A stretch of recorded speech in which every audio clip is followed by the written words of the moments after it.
Hey, good morning, everybody. That's pretty good. Good morning, everybody. All right. So glad to have everybody here, and hopefully we'll get out of here before a little rain comes in, but the rain's always welcome, especially in Fulshear. Don't turn on your sprinklers, please, okay? That's a mayor's message. But it's good to see some really new faces in the audience and some faces that have been here before and have come back.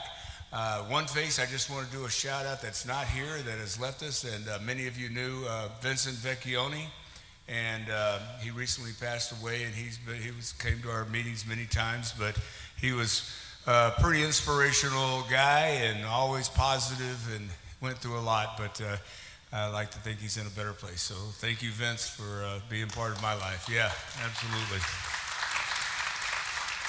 Okay, speaking of the Lord, we're going to start off with our invocation, and I hear we have somebody new. Alfonso, please give Alfonso with Vital Life. Alfonso, you take this microphone right here. Now, we're used to another guy that does it. He gives us either the longest prayer or the shortest sermon, so I don't know. It's up to you, but your message, come from the heart, please. Thank you very much. Go right ahead. The floor is yours, Alfonso. God bless. Yes, sir. Good morning, everyone. Good morning. I love to see all the beautiful faces here. So glad to be here. It is my first time, and I love this guy, Don. He's just an amazing guy. So Miss Rachel as well.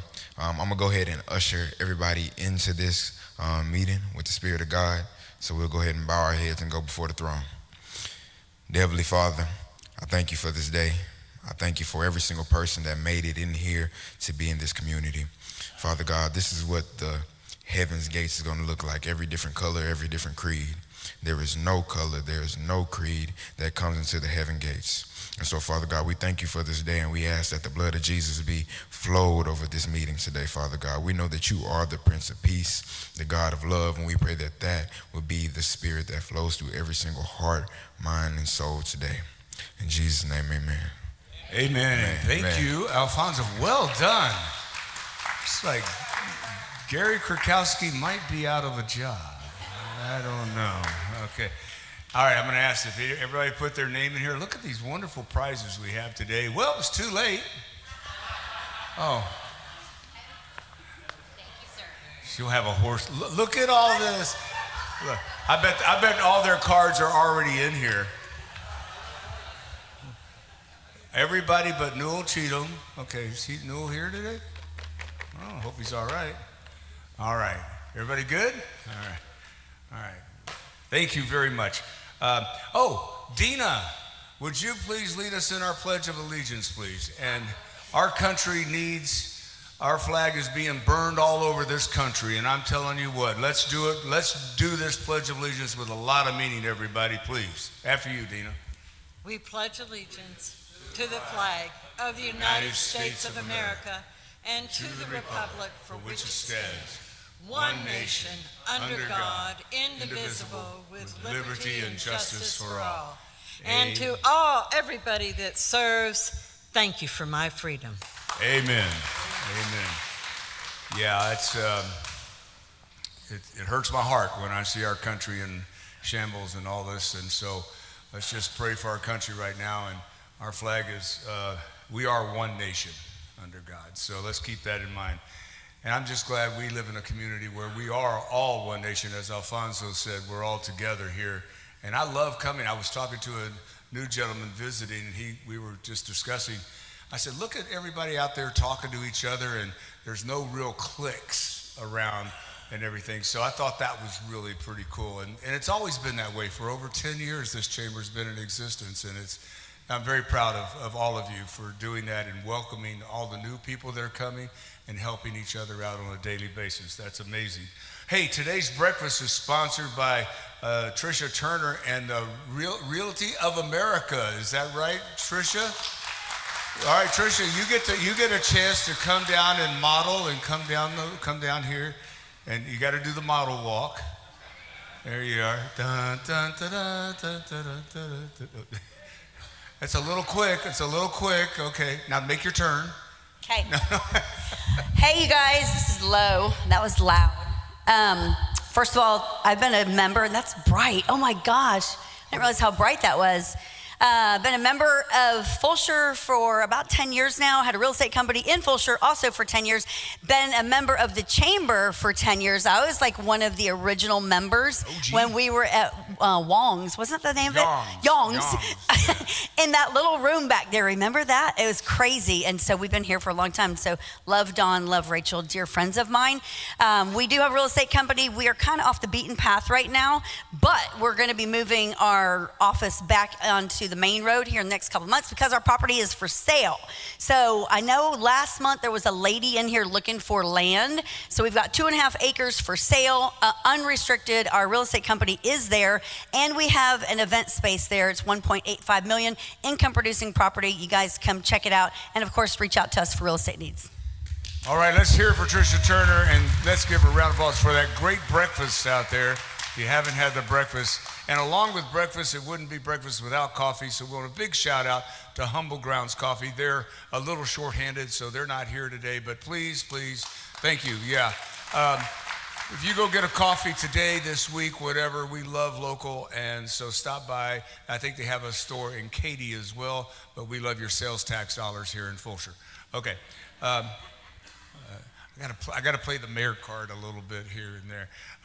Now, look, I got some people I want to welcome, but first off, I want to give a shout out to our board of directors, and I'm gonna look out amongst there. So there's Carla, our board chair. Please stand up, Carla, with Spa Bella Piazza. I know I saw Rick Vargas. Where's Rick Vargas? There he is over there, Rick, with Vargas Insurance. Is that it? Do we have what? Where's Carlos? Carlos. Where's Carlos? He had to take a call at 8 o'clock, so he's not here. But he's here, he's not here. But anyway, Carlos is here. Okay. So Carlos Moore, thank you very much. But thank you to our volunteer board. They do a lot of work and keep us in the straight and narrow. We really appreciate them very much. Also, before I get to, let me get to officials real quick. We have officially Sandy Buller. Sandy with the City of Patterson council member. Where's Sandy? Right there, stand up, Sandy. Be proud. Look at this guy. We got him coming from Patterson. And our wonderful constable, Chad Norvell. We love you so much. Thank you, Chad. And another lady we love so much is Melissa McCollum, and the great work she represents Matt Morgan, or Representative Matt Morgan. Matt Morgan did a great job during the session. Thank you. Tell him thank you from all of us, if you don't mind. We really appreciate that. Anybody else here officially? No? Okay. Very good. And also, we have Kelsey, Jordan. Kelsey, would you like to come up and bring your team with you? We'd like to make some introductions. Kelsey is our assistant city manager, so give her a round of applause. And we're lucky to have some people helping us out this summer. Yes, good morning, everyone. Great to see you again. So I was here a few months ago highlighting that we were going to be having our summer internship program, and if you had any neighbors or kiddos that might be interested in it, to send them our way. We were very lucky this year to have 7 interns coming from a variety of universities here in Texas and even a little further abroad. But we do have 2 here with us today that are particularly with our city manager's office helping us out. We have Kyle Smith and Deja Vigilante, and so I'm actually going to turn it over to them just to give you a brief intro about who they are, and if you guys are going to be looking for any great hires in the coming months, definitely reach out to them. Yeah, hey everyone, I'm Kyle Smith. I'll be a sophomore this upcoming fall at Auburn University in Alabama, and I'm ready to work with the city this year. The first week's already been really fun and interesting, so I'm glad to help. Hi, I'm Deja Vigilante from the Virgin Islands, and I just graduated from the University of Houston, and I've been learning a lot from Miss Kelsey and Zach, and it's a really great internship, and learning about the whole city is a very fun thing to do. Thank you. These are hang on, Kelsey, very bright. I've gone into the city hall, work with them. They don't like it when I walk into their office, but I love to go in there and sit down and brainstorm, and they're coming up with some great ideas. Let me tell you what, this is an example of what our future is like with our youth. We're in really good hands, so very proud of you. Kelsey, one quick question. What's up with all the construction? Well, hopefully construction means that things are happening. Okay. So that's good. But do want to give one shout out, particularly for our residents or those that have been going down FM 359. We are very pleased to say that the light at Hunt Road is now officially powered. So we're definitely glad to have that safety feature. Appreciate our representatives, senators, everyone who was involved in that. Amen. Thank you very much. But we appreciate all the hard work you're doing. Fantastic. I will tell you, we have speaking as the mayor, I will say our team at City Hall is, young, on the youngish side. I mean, I don't feel old when I walk in there because they make me feel young, but they're fantastic. They're exciting. They're anxious and doing the right thing and finding solutions for everything that we're dealing with in our city. We are, if not the fastest, second fastest, whatever, we are a very fast growing community, and it presents a lot of challenges. And I will say it's really awesome to have great relationships with our ESD, all the other entities around the Fulshear area. So we are, trust me, doing everything we can to make things happen as quickly as possible, as painless as possible, and it's going to be great. We even have a few developers in the audience today, and there's some exciting things coming to Fulshear, I promise you. So get ready, strap on and get in, and let's go, okay? So just pack your patience a little bit. As my brother says, the Zen dog. Have you everybody seen the Zen dog? I'll tell you more about it later. Okay. Let's see. Welcome our guest. Hey, if you're a first-time guest to our meeting today, we would like for you to stand up, and we'd like to look at you because we want all of our Wranglers. Wait, first off, Wranglers, stand up. Wranglers, stand up. First off, Wranglers. These are our Wranglers. Yes. Now, our Wranglers are like our ambassadors. They help us out. They help greet you. They help know who you are. Now, Wranglers, take a look. All you first-time guests, stand up so they can see who you are. There's Jeremiah. I know Alfonso. There we are. Look at all this. All right. Valencia, I see everybody. And we even have the new GM of Hyundai Brookshire here as well. Dimitri, nice to have you as well. Anybody looking for a new car? There it is right there. Okay, so I would love for all of you to be part of our chamber. I'll just throw it out there. And if you want to be part of our chamber, please talk to one of these other Wranglers standing up, or come see me or Rachel. We'll get you plugged in. I promise you won't regret it. Okay, thank you guys very much. Now, here's a privilege that new members get. If you're a new member in this last month, you can come down here and tell us who you are and introduce yourself, because we haven't had a chance to say hello yet. So if you're a brand new member, I know we had like 21 last month, right, Rachel? 19 last month. So if you're a new member, are they here? Alfonso? Come on, Jeremiah. All right. Here we go. Now, just tell us, we already met you earlier, but tell us who you are and what you do. My name is Alfonso Ward. I am the ministry coordinator at Vital to Life Ministries. We're 5 minutes up the road, literally next door to the chamber. But we do low-cost counseling, pastoral counseling throughout the week, and we have church service on Sunday. So I would love if you guys do need a church to go to, come find the Spirit of God right here next door to the chamber. Love what you do. Love what you do. Now, I'm going to brag on this young man right here, because Jeremiah has a power washing business, and he's home from college right now, and he played football at Fulshear High School. I was going to say Stephen F. Austin, but that's where I went. And I used to love calling his name out, but now he's grown up. And where are you going to school? Prairie View A&M. Prairie View A&M right here. So let's give it up for Jeremiah. Tell us what you do, Jeremiah. Hi, my name is Jeremiah Lewis. I am an incoming sophomore at Prairie View A&M, majoring in finance. I recently just started a pressure washing business called Prestige Pressure Washing. We're in the first couple months, first month. First month was kind of rough. The first couple of weeks were kind of rough, just finding clients and stuff like that. But in the last couple of weeks, I landed about 18 jobs, so I'm happy about that. All right, Jeremiah.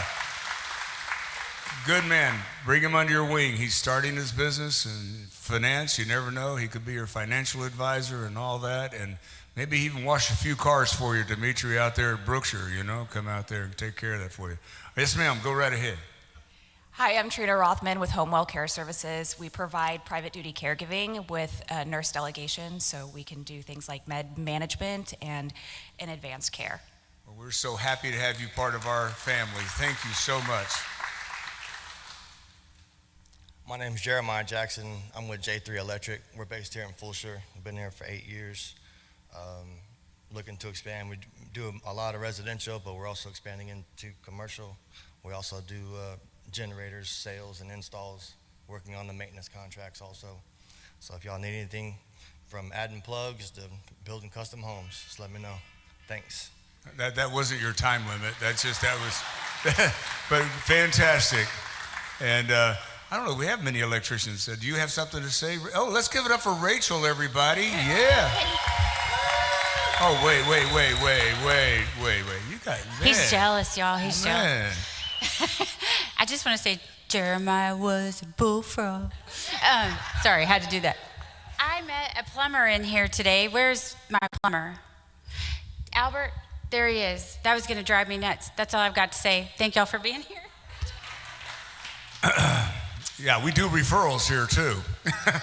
And like BNI, but here everybody refers everybody, and let's keep that up and doing that. And please tag that you're here today. I appreciate that very much. All right, we got something kind of new running up here. You'll see it's called The Heart of Business. It's a Facebook page.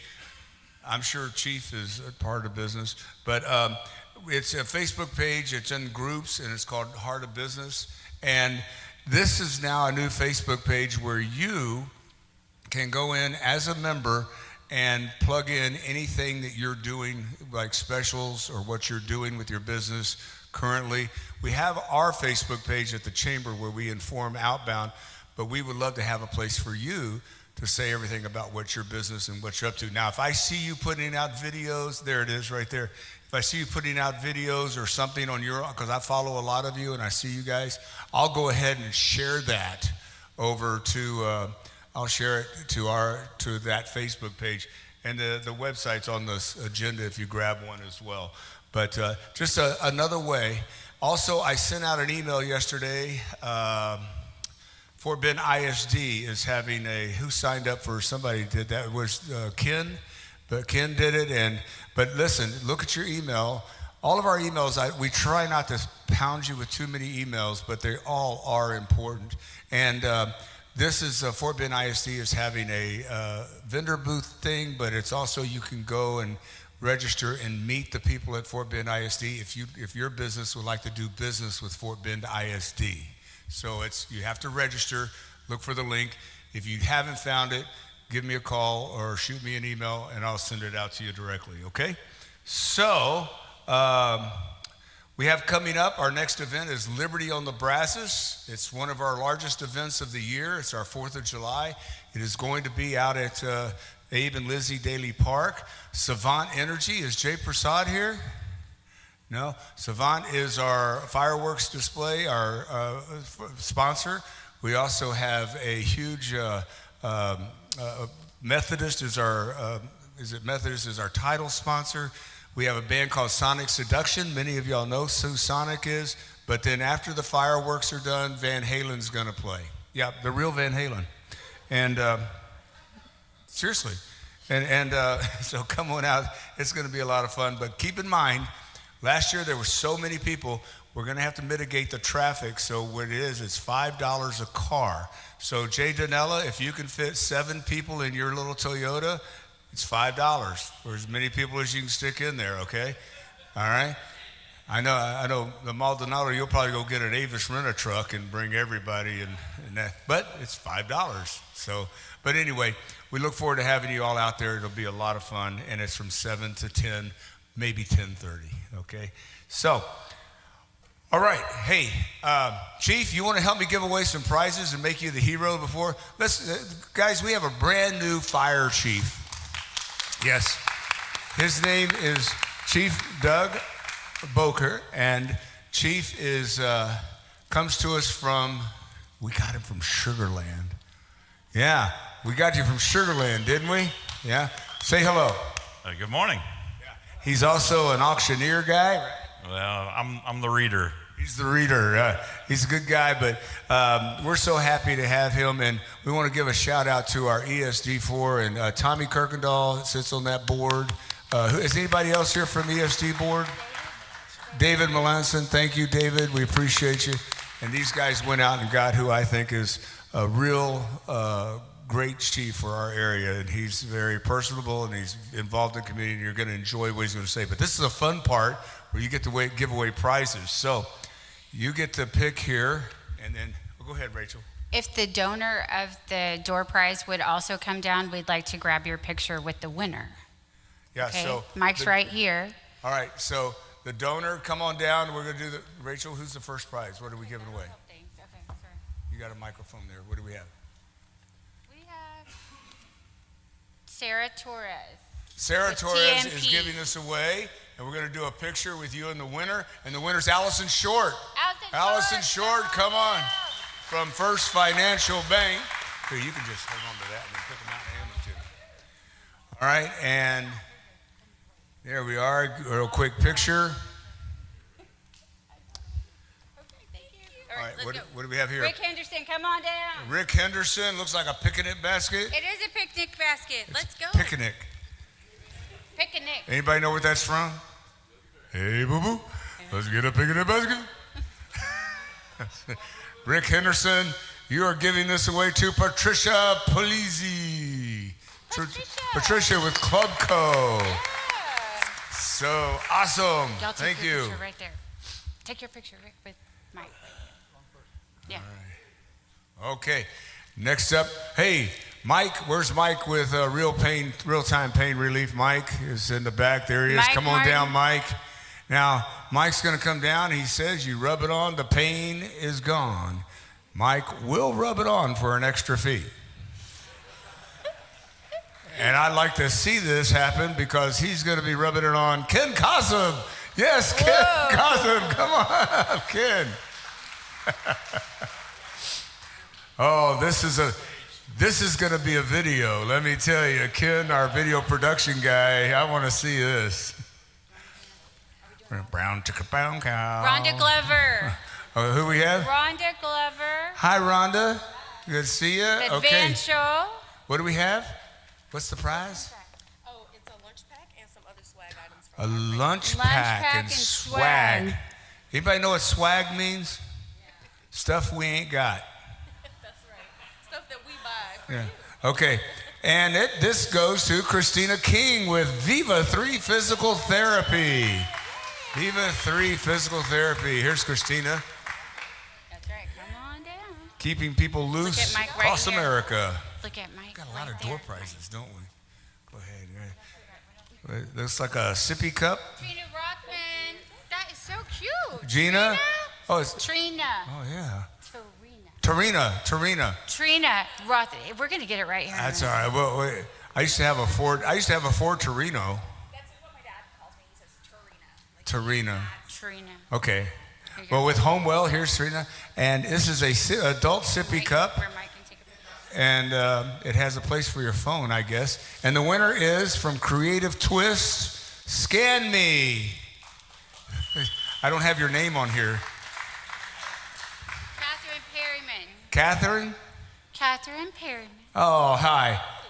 Because I turned it around and it said, Scan Me. See? All right. That would be a cool name to name your kids, Scan Me. Carlos. Carlos Novel, come here, on down. Carlos. Safety pack. Oh, wait, he's bringing his... Flashlight, safety vest, blanket. this is everything. This is his number one. No, this is not the son. There's two sons. These are the novelists. These are the young. Yeah, we love Nice to Carlos' meet you. novel. And Jeremiah, there's Carlos, by the Right way. over here so that y'all There's Jeremiah. Okay, they talk. And the winner, let's go, Sean and Bethany Golden with Health Key Water for Purification. Yes, if you need clean water, and we all do, give them a call. Sean will take care of you. All right, we're almost done. Okay, and then the Spa Bella Piazza. This is a spa package, and it goes to Joe Wallace. Joe Wallace with TAF. Joe. All right, Joe, you get to go to the spa. Joe, you get to go to the spa for a day. And be pampered. There, that one's there. And now, from the British School of Swimming, Yep. I We have 2 free swim lessons. Adults, kids, 3 months to 12 years old, teenage classes, special needs, adaptive aquatics. Penny Murray, come on down. That's not a British accent. No. You must bring your own swimming costume. And Heather Hernandez. Heather. With Reigning Strength, everyone. A wonderful organization. We really appreciate that. Thank you. All right. Here we go. Thank you guys very much. We appreciate all the door prizes. Thank you all very much for doing that. We appreciate it. All right. Chief, we're right at 8:30 on the button, and so you got 2 hours. No, kidding. But this is our chief, and we're excited here. The topic today is about ESD. What is ESD? Maybe some safety prep and some other things, and what his vision is for our fire and safety in the Fulshear Simonton area. So give it up for Chief Doug Boeker. Here you go, Chief.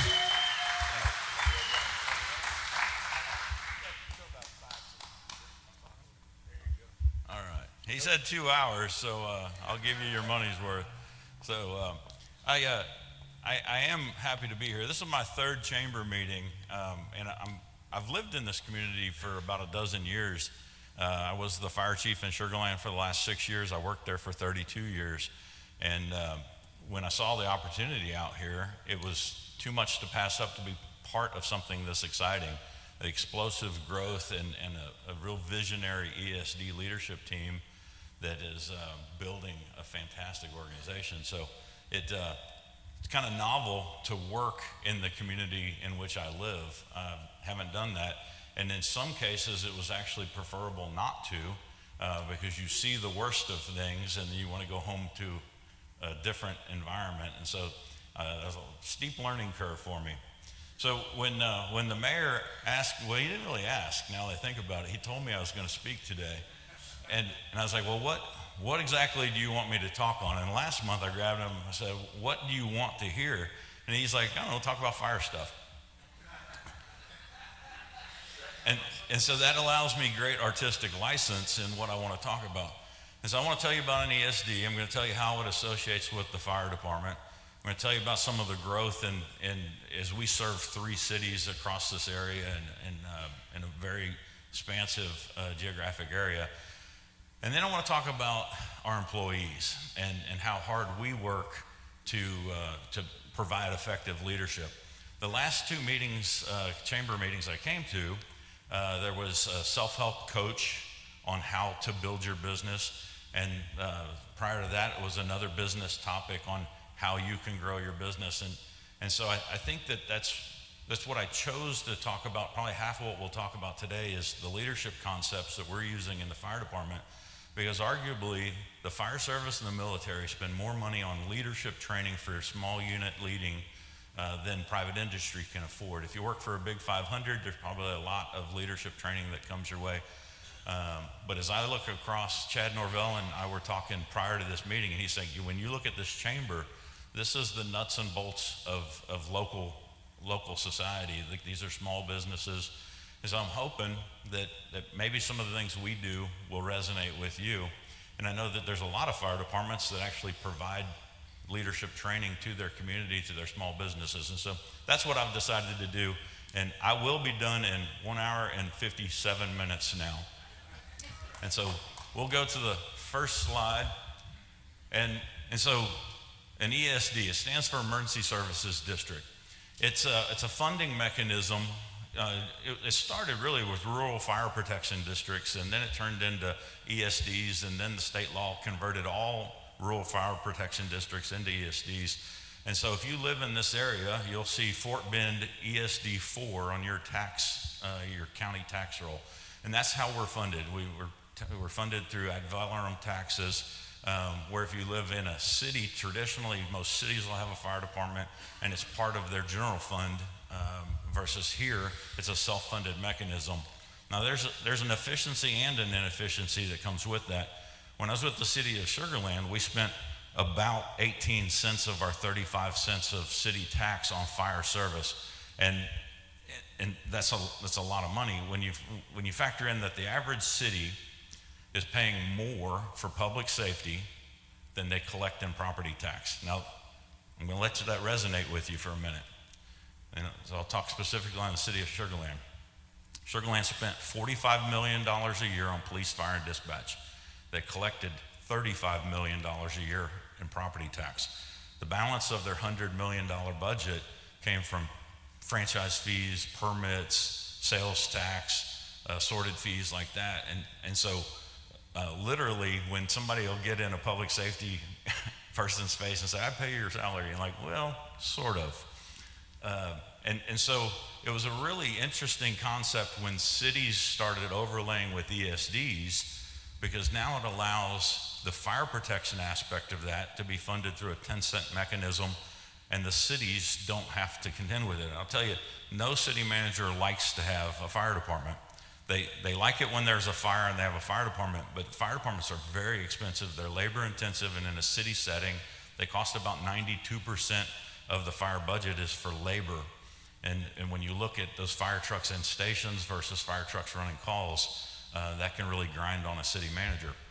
So here the ESD is managed by 5 board of directors. They're set by the county commissioner for this area, Vincent Morales, and I certainly work at their pleasure. So they're the ones that hire and fire me. So the fire department, and we're going through a branding right now, I'm going to break the news to them. I'm kind of leaving ESD 4 behind, and some of our formal settings we'll talk about ESD 4, but most of our marketing is intended to get the next set of employees. And so we'll be branding ourselves Fulshear Simonton Fire Department a little more intensively, because I need to attract almost a doubling of our workforce in the next 3 years. And so the same as you do marketing and you do branding, that's a problem for us. And so we just onboarded, this is our Deputy Chief of Communications. This is his 3rd week on the job. His job is to make us look attractive to firefighters that work for somebody else right now, so that they see Fulshear Simonton as a destination employment opportunity, and they make the jump just like the rest of us did. So that's who we are. We operate under the Fulshear Simonton patch, and we'll move to the next slide. Now, there's 12 slides, so it really might take 2 hours. So this is the whole county. You can just see in perspective, we cover 106 square miles. It's about double what I did in Sugar Land, although the population's about the same. It's really hard to get, so we use a product called Esri, and it does all of our demographics and GIS work. It's really hard because the boundaries don't have just like one contiguous organization over it to figure out what our population is. So we're estimating it to be about 150,000 for the whole 106. It's very dense on the east side, and it's sparse on the west side. We cover 3 cities, Weston Lakes, Simonton, and Fulshear. And so that in and of itself isn't problematic, but it's a lot more work to make sure that we're effectively communicating, especially with the emergency management operations of all 3 cities, and then also the county, to make sure that we have one product that's rolling out to the citizens instead of it being very disjointed by city lines. We currently are operating out of 3 stations, so it's a big territory for 3 stations. There's a lot of growth that has occurred, and we're going to address that through some construction projects. Next slide. This slide, it zooms in just on the district, and you can see where the cities lay out. The yellow is incorporated cities. The rest is either unincorporated or extraterritorial jurisdictions. And we don't differentiate by those lines, but it's a complexity for us as to like which police department we're operating with. In the unshaded areas, we're operating with Chad Norvell in his Constable Precinct 1 in the Sheriff's Office, and in the shaded areas, we're operating with Fulshear PD that does a fantastic job for us. So we have a great partnership with all of our law enforcement partners. It's just making sure that we have the relationships with each of them is really important. When you look at fire service, no fire department is set up to be self-sustaining. And that's an interesting concept when you think about that. Like, you have a fire department, but that fire department depends on its neighbors. It would be so cost prohibitive to have the resources that you can handle any emergency in any single fire department. So we operate through mutual aid and automatic aid agreements. And what that does is it shunts resources from areas that are not having emergencies and brings those resources into areas that are having emergencies. And then we reciprocate. When they have a fire, we send resources to them. It's problematic for us because our west side and our south side is bordered by the river. And so we're kind of on an island out here on the far west. It makes mutual aid on our west and our south very difficult to get. And so that goes into our planning model of how do we deploy resources where we're truly running away from our help versus on the east side and the north side here, we're actually running towards our mutual aid partners. It's one thing that we have to factor into our plan. The explosive development, I started in Sugar Land in 1992, and there was a development front that came along. You could just see it grow down 59. Here, there's no front. It's everywhere. And so it's really hard to systematically build a fire station to keep up with that front when you're really getting attacked almost on every front when it comes to the growth population. And so that is problematic. So we end up having to do more regional stations instead of the neighborhood kind of settings to keep up with that. Things I wish I hadn't put in a PowerPoint when I heard Mike Morgan's representatives in the group. It's hard to run local government right now. The state has decided, like, don't look at our pile of money, look at those guys' pile of money. And I'll just tell you, like, local government's the most responsive government you vote for. You have 7 members of council, one is mayor at large, 1 in your district, 2 at large. You get to vote on 4/7 of your council. You don't get that at the state level, you don't get that at the federal level. If you don't like what the locals doing, vote them out. But the state's kind of taken that ability away from you. And like SB 2 has been crippling to many governments. SB 2 is the tax cap. If you don't want to pay more tax, tell your representatives. But to arbitrarily write a law that restricts us in an active growth area from growing our budget by more than 2.5%, it's affecting your public safety in some areas. The growth versus income, this growth has come, our income's at least 24 months behind it. And in some cases, 36 to 48 months behind it. You have a development that comes in, you have the infrastructure that comes in. The calls start. The day that they start moving dirt, somebody hurts themselves, they run over a foot with a tractor. The guy comes to start building houses, they fall off the 2nd floor, they cut their fingers off with a circular saw. All of these are very predictable calls. We won't get income on that house until final sale, when they replat it as an individual plat, and then we're going to get it in arrears the January after they bought it. And it's going to be based on the pre-build value of January 1. So it's really 2 years later after somebody moves in, when it took them 2 years to build it, now we're starting to get paid for that. So the existing community is subsidizing the emergency services for that new development. I'm not saying that's bad. It's just something that you have to consider when you look at overall operating funds, that it's really hard to keep up with that growth when the funding mechanism has such an elasticity to it. And then for us, the cost of construction, I can remember not too long ago building fire stations at $200 a foot. We're at about $600 to $650 a foot right now in construction, and we have 3 stations to build in the next 3 years. The funding doesn't really keep up with that. So now we're looking at different alternatives to see what we can do more of in a mud setting to get a developer to not only provide land, but to build a station and just do a cost offset instead of us having to be another retail customer in line for the land and a retail customer in line for the building. So next slide. So our growth issues, development codes, it's another thing's changed on the state level. Local government's lost its ability to regulate a lot of finish codes, a lot of HOA restrictions have been pulled back. And so it's kind of like we're on the wild, wild west right now. You couple that with these are non-traditional developers, and I'm not saying it's necessarily bad, it's different.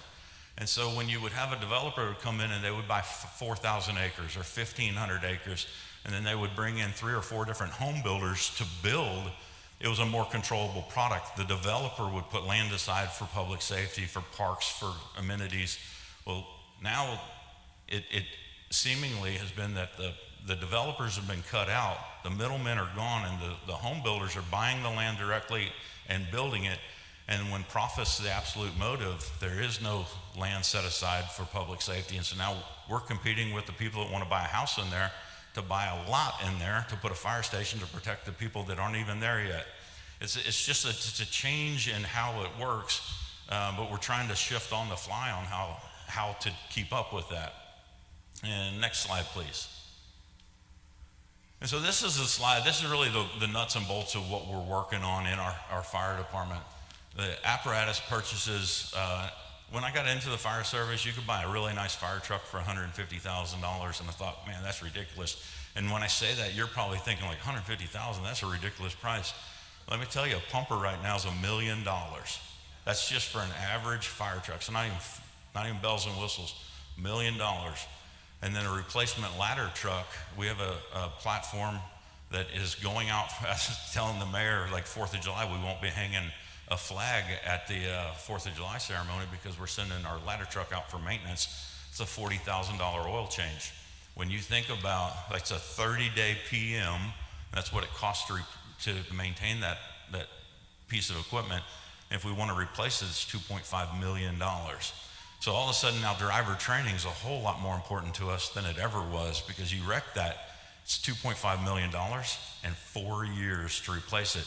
I think the manufacturers figured out during COVID that when they pulled back choices to the consumer, that they are now in the driver's seat. And so they're building what is most profitable to them, and they're building it on their time frame. So they're doing just-in-time inventory in a very unstable environment because they don't want to have the carrying costs, but they're able to sell us and then sell us a truck, but they're anticipating what the cost value of that truck is 3 or 4 years down the road when they finally get all their parts in line. It's a very unstable condition that we're dealing with. At the same time, the Insurance Service Organization, which is ISO, that's who sets your property protection classification. They tell us that a fire truck has absolutely linear depreciation, that it's worth $2.5 million on day one, and on 20 years and 1 day, it is valueless, that you don't get credit for that fire apparatus anymore. And so the timing of apparatus where you can't, well, let's just buy heavy when we have money. No, it has linear depreciation. If you just bring it in a year early so that you're planning ahead, you've just lost 5% of the value of that truck because you won't get the ISO credit for it on the back end.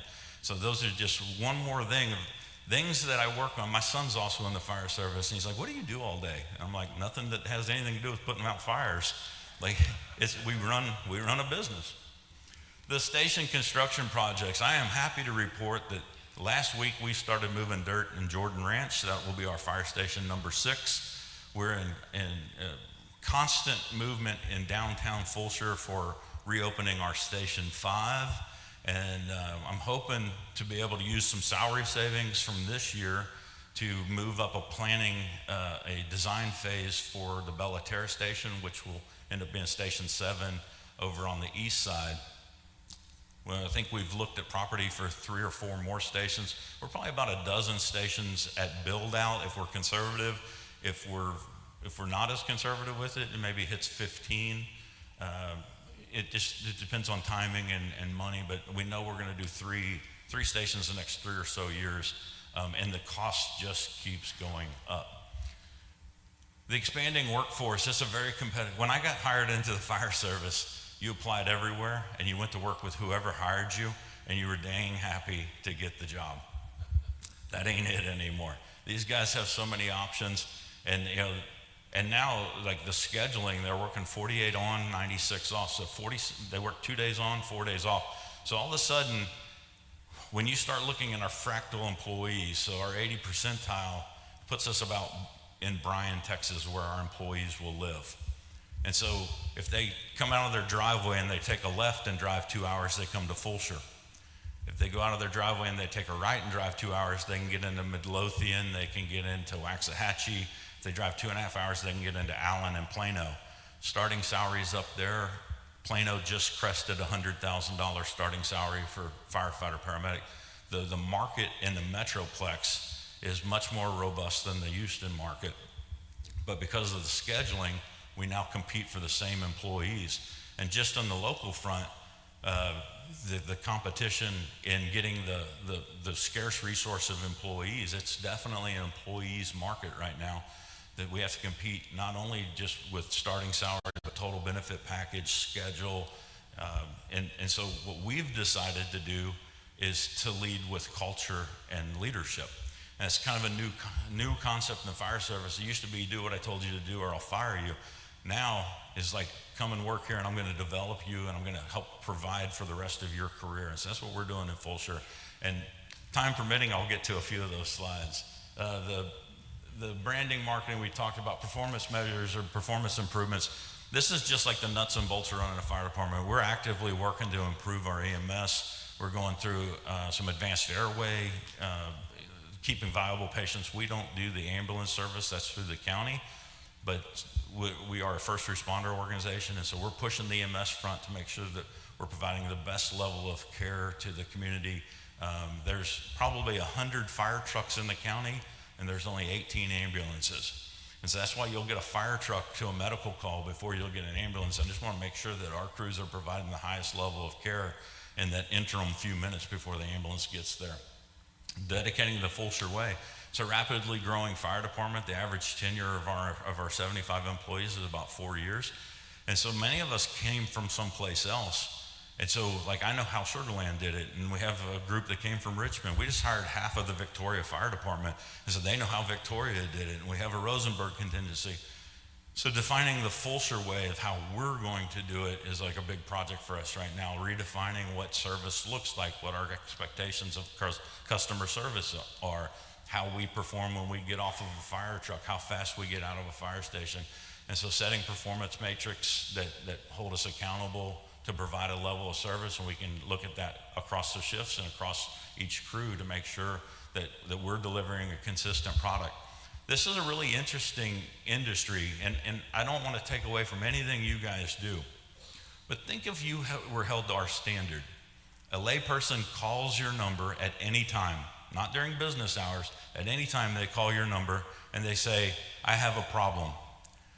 And within 5 minutes, you're going to mobilize $12 million worth of assets to their front yard and upwards of sometimes 30 people to address their problem. And your expectation is absolute. They don't want it to be good. They don't want it to be like most of the time you get it right. Absolutely, every time it's got to be right. We don't get to pick what the problem is. We don't get to pick, like, man, if you could schedule that at 2:30, that's really handy for us. No. It's an absolute standard that we're held to, and we're working very hard to deliver on that. Interagency operations, we talked about. We are behind on active shooter. When it comes to active killer, we're working very hard with our municipalities, with the Lamar ISD, to make sure that this agency's where it needs to be when it comes to that kind of stuff. Also with emergency management, catching up on our relationships to make sure that there's a seamless response to a hurricane or the freeze events, things like that. And we'll go to the next slide. And so our biggest asset is our people. And it's just like any organization, and I don't know what all of you do. I was thinking about the young man here with a pressure washing business. I could keep him busy for a week pressure washing just the pad of one fire station. And that's got to be expensive. I think we'll just leave it dirty. But a good friend of mine owns a small business, and 10 years ago, as I was kind of moving up in the fire department, he told me, he's like, I don't care what your industry, your number one problem is hiring good people. And we've had many conversations on that, on how important and how difficult it is to hire good people. And a lot of times, you know you're making a decision that's bad for the long run, but you have so much going on right now that you just have to hold your nose and hire somebody that maybe you wouldn't think is a long-term fit for you. And so what we've done is, or what we're doing is adopting a strategy to make sure we get the right people, because in the fire service, a lot of times that's a 20 or 30 year problem if you hire or promote the wrong person.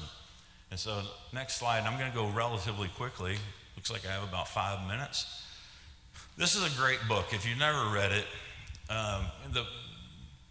some of my inspiration on leadership, like I'll just tell you, the city of Sugar Land has spent quite a bit of money on my leadership development journey over the 30 years I worked there. But there's a few books that are impactful. In this book, Bob Chapman, he owns a company. He goes in and he buys companies that are struggling. Sometimes they're even failing. And he liquidates the company, or he works through the company to fix it. And he'll go to the floor level and ask people, like, what do you do and what could you do to make the business more successful? And so he's listening to the bottom line. One paragraph in the book, he's talking about when he's leaving church, that he sits in the parking lot, he watches people walk out of that church. And he sees that they're inspired. Just 1 hour, if you're a churchgoer, I suspect that you feel that when you leave church, you are pumped up, you are ready to face your week. And you can see it. You can see the difference, somebody walking in and somebody walking out. Just 1 hour. And he's like, how is it that the pastor can do that in 1 hour? And we have access to our employees for 40 hours a week, and we don't inspire them more. And so it was just very impactful in the way that we approach the employment process and making sure it's okay to have fun at work. It's okay to make an honest mistake if you learn from it. It's okay to try something new. It's okay to have an opinion on something. It's okay to have productive discord. And how do you build that into your culture that that's acceptable? And so next slide, please. And so we're developing our shared values. And so these are mine, but I put them out into an officers meeting just yesterday. And so because I shared them, now they're shared. But we will, over the course of the next few months, be coming up with our own shared values. And that becomes how we relate to each other. Like how is it acceptable to talk to each other? How is it acceptable to what our timelines are? Is it acceptable to break a timeline? Is it acceptable to call somebody out for lack of performance? We will get these values going. Next slide. And so this is probably the main slide on how we hire people. The first line, the character, that's what we expect the employee to bring to us. That I can't fix their character. If they're of poor character, they won't fit in our fire department. That doesn't mean that they know the job, they're good at the job. They might even be relatively sucky at the job. But they have good character and they're trainable, I can work with that. The next two we provide. That's the competence, and we do that through education and training. And that's like holding them accountable. We set an expectation, we educate them, we train them, we evaluate them, we retrain them, we evaluate them, and they're successful at that point. They have to know that it's a partnership. I'm going to do my part, they're going to do their part. If we're both doing our part, we're going to be successful. If either of us doesn't do our part, they won't be successful employees. The next thing is clarity, and that's a fancy way of saying vision. They have to understand what's important and what winning looks like. So, like in your own industry, for us, the question is, how do we win fire? How do I win the game of fire? And it's really obscure to say, look, what does a winning fire department look like? And so we're in the process of actually drafting visioning statements that shows what success looks like. That when you look down the road 18 to 36 months, how will we know if we've been successful as an organization? That helps our company officers in the middle of the night where they have a decision to make, and they can do this or they can do this. They see which one better aligns with the vision of success for our organization, and now they are empowered to make decisions that make the organization stronger. And so that's how we push that down. Next slide, please. I am running a little long, and we'll just pop all these through. And the only one, I want to talk about exposure, perspective, and judgment. The others, the care and candor is it's interesting. We think when we're leaders, you're supposed to care for people. If you're a good leader, you care about them enough to be candid with them. And that's usually what's missing in most organizations is those tough conversations to tell somebody they're screwing up, but you tell them early enough that they can do something about it. Like that's what you do when you love people, and when you care for them, you are honest with them and you give them that candid feedback. But the exposure and the perspective, we're trying to open up our employees to the exposure of how their fire department operates. Because it's real easy when they ride a fire truck and they look out of a windshield and they see nothing but that front windshield. They don't understand construction and cost of capital and ISO ratings. And so all they know is like 5 minutes to get to the curb of the house that called us. So we give them exposure to a lot of different things, and that broadens their perspective, and they understand how the fire department operates. And the more that they understand about how their organization operates, the better their judgment becomes. You take their judgment with the vision of what success looks like, and all of a sudden now you have independent thinkers working for you. And next slide, please. And so on this one, I think this is the last slide we're going to have time for. I'm just going to tell you, the man in the arena, that's a Roosevelt story. If you get, it'll take you 3 minutes to read it. Later in the day, Google Roosevelt man in the arena. That's the basis of organizational behavior, organizational change. It's real easy for somebody who's not part of making something better to stand back and talk bad about it. It's very demoralizing when somebody jumps in and they say, hey, I want to help try and make something better, when the people in the cheap seats are like naysaying it and saying, that's not going to work, or you're a suck up, like you're just doing that to get a promotion. Like, no, if you care about the organization and you get into the arena to help make it better, it can be demoralizing if you don't have a support staff that keeps the periphery, the people on the outside, from tearing that down. And that's where the candor truly comes in. Okay, next slide. And so this is if your fire department, look, everybody's heard of community-oriented policing. We are community-based ESD. If we can do something to help you, please don't hesitate to reach out. I think that the fire department has a role in economic development. It's in all of our best interests. I don't get sales tax, I only get property value. So I need to make sure that the property is used for best and highest value. I need to make sure this is a vibrant economy, or we can't pay for this service. If we can do anything to help you, we would love to be involved, and appreciate the time. Hey, stay right there. We're just like, Look, do you see that? yeah, you're fantastic. Talk about absolute timing. That's fantastic. But I got to tell you, what you said about how the government, the state government is taking a lot of the, I'm glad you mentioned that, because it's one of the challenges we have at City Hall. Sometimes when I do my state of the city, it's kind of like the state of the city is there's too much state in our city. And we're going to try to fix that, hopefully with the help of Matt Morgan and that, because it does present challenges and it does affect our safety. So I want to thank you very much for pointing that out and helping me a little bit in that regard. Also, something he failed to mention is the Fulshear-Simonton Fire Department beat the Fulshear Police Department in the home run contest. Oh, we did. Yeah. So you might have seen that reel on Facebook where we took the trophy over there and took a picture in front of the police department. But I love the friendly rivalry between our police and fire. But these guys are, I've met a lot of your team, and I see them at the gas station or whatever, and I just got to say, they're always approachable. They're willing to come up and just say hello while they're sitting there filling up that gas, that big old tanker or whatever with gas at the Shell station. We're going to try to fix that, help you fix that. But it's just they're so nice, and it also all of our emergency services personnel, our police department, you've had encounters. I've even had people say, I've never felt so good getting a ticket, or something. But I do admire our ESD4, our Fulshear Fire Department. You, of course, are a testament. And everything he said here translates to your business. And it's all about relationships and how you treat people, and that's what makes people successful. So I want to have you have a heart for Fulshear, and you realize Fulshear, Texas, in the middle is the word heart. So I have a heart pin for you and one of my challenge coins for you, sir, for your time. Thank you very much. That'll get you a free cup of coffee at Humble Grounds in the lobby. Thank you, Doug. I really appreciate it. God bless you. And let's hear anybody. Oh, did anybody have a question for Doug real quick? A pressing question? Yeah, here you go. If you don't, Doug, you got time for a couple of questions? Okay. Hey, I appreciate learning about the expense it takes to get your equipment to a location. I can set my watch every day at 5 p.m.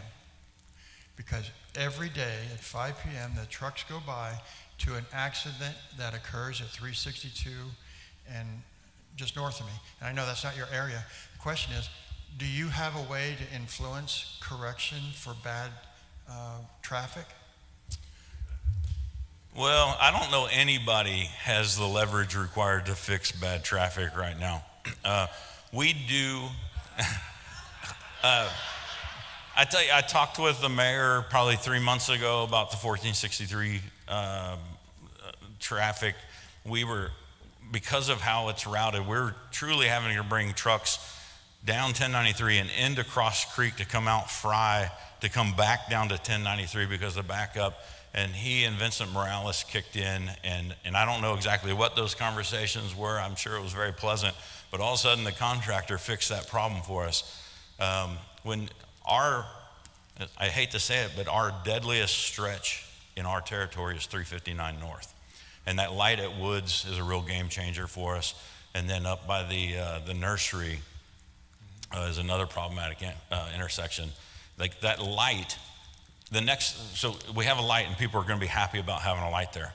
But now they're going to start complaining because it's a timed light. It's not smart technology in there, because that road's going to get ripped out and they're not going to put pucks in. They're not going to put smart technology in until the final road is there. That's just part of development.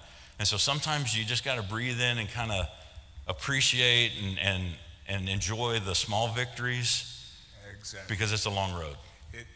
You see what I did there? Yeah, you did a great job. I mean, what are you going to be an elected official someday? But we have another one down here, and I will say that there is another light planned to come in at the entrance of Del Webb too. So that's going to try to slow that down. But we are on TxDOT for 359 also because there's a new school going in up near towards Brookshire, and they understand very clearly, I'll say that gently, that road needs attention. We're the fastest growing, so we need the most attention. That's what I'm saying. Yeah, Helen. It's raining outside. Thank you for your talk. I appreciate it.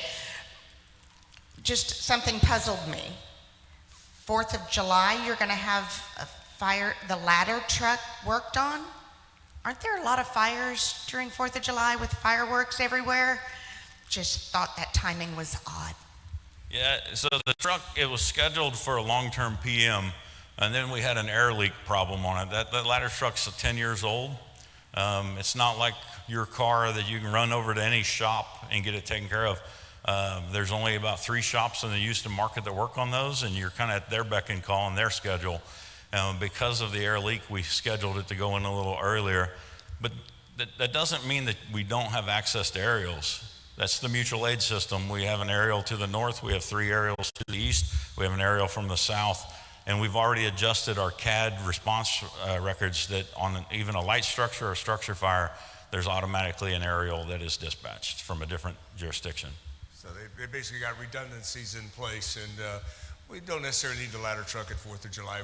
We will have a truck out there, and we'll be safe and everything, so I'm sure it's good to go. Anybody else have something else? Yes, sir, if you want to stand up or come here to the microphone, sir. Thank you for the great speech this morning. My question is on the supply chain. Actually, I just saw a very popular YouTube video a few weeks ago investigating the sourcing of fire trucks in the US. It seems there are only a few manufacturers for the fire trucks in the States, and they are increasing the price from used to be less than $1 million to several $1 million, and it takes them like 3 years to build. And to a certain extent, they don't really care whether or not they can get your business because there's the market is huge in the States. So a lot of fire departments around the nation are forced to source for example, China, because they can build those fire trucks for a fraction of the cost in much shorter time frame. But that poses a long-term security issue because how can we trust our crucial infrastructure to a foreign nation? I just want to get your opinion on this. So you're just talking about there are some like in the state of Texas, the state attorney general is looking at collusion factors there's venture capitalists that have bought up individual manufacturers of fire apparatus and conglomerated them into like sole sourcing. And so they're discussing whether that has led to the increase in costing.